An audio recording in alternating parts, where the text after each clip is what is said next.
যে হানিমুনে গিয়ে প্রেমিকের সাথে প্ল্যান করে বরকে খুন করলেন নববধূ, বা বরকে মেরে জলের ড্রামের মধ্যে ভরে রাখলেন তার স্ত্রী, অথবা বরকে মেরে তার মৃতদেহ কেটে ব্যাগে ভরে নিয়ে যাচ্ছেন তার স্ত্রী।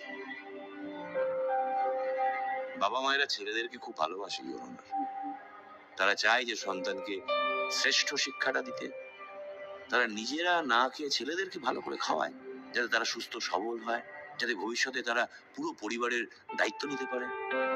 ছেলেরা খুব আদরের হয়, কারণ তারাই তাদের ভবিষ্যৎ, তাদের আশা। একটা বাইরের মেয়ে এসে ছেলেটাকে খুন করে দেবে।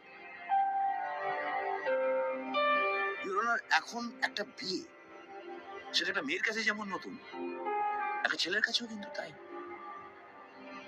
মেয়েরা যেমন বিয়ের পর অ্যাডজাস্ট করে, ভয় পায়, ভালোবাসে, ছেলেরাও তাই করে। কিন্তু ইউরোনার এই বিবাহিত সম্পর্কের মধ্যে ছেলেদের সেফটি, সিকিউরিটি, প্রোটেকশন, এইগুলো নিয়ে কি কথা হয়? হয় না ইউরোনার। এখন এইগুলো নিয়েও কথা হোক, কারণ ছেলেরাও মেয়েদের মতোই ভালনারেবল।